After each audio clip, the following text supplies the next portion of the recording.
الموت كان أرحم لها من لحظة وصول أمها.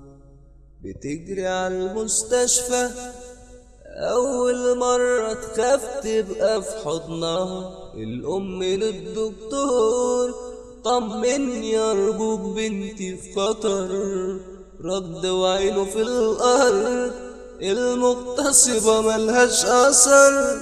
النور بدأ يغيب والأعصاب بتسيب. أم بتنهار وشايفة بنتها بتغيب بالتدريج. نبض القلب بطيء، عرق مغطي الشفتين البيض. سقوط جثة الأم أسرع من رد فعل أي طبيب.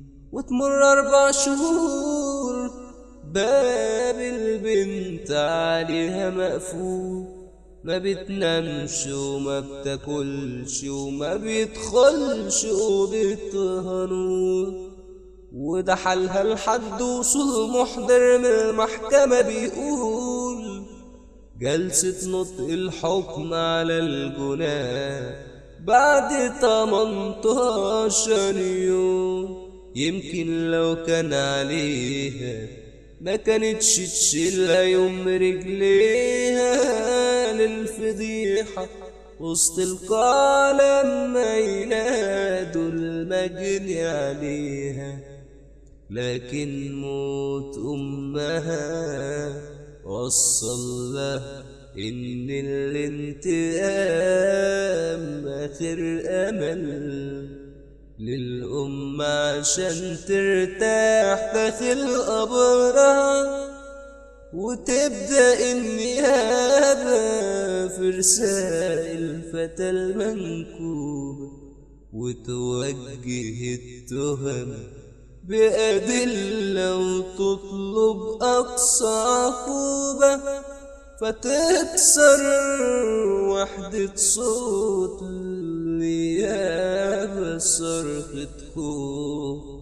متهم ورا القضبان لما حسوا بالموت قال لا موتي وموته ما اسموش عاد.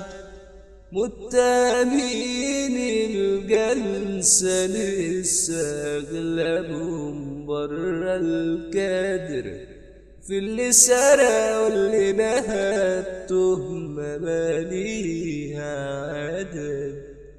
أنا جريمتي أزيد بنتي وجريمته أزيد بلد. إحنا مجرمين هم خلقوا بيت مجرمين. قطع كلام القاضي حدد اللي اتهمني مين. أحدد ايه ولو حددت الاستفادة ايه. أنا يا بيه أهلي صرفوا على تعليمي آخر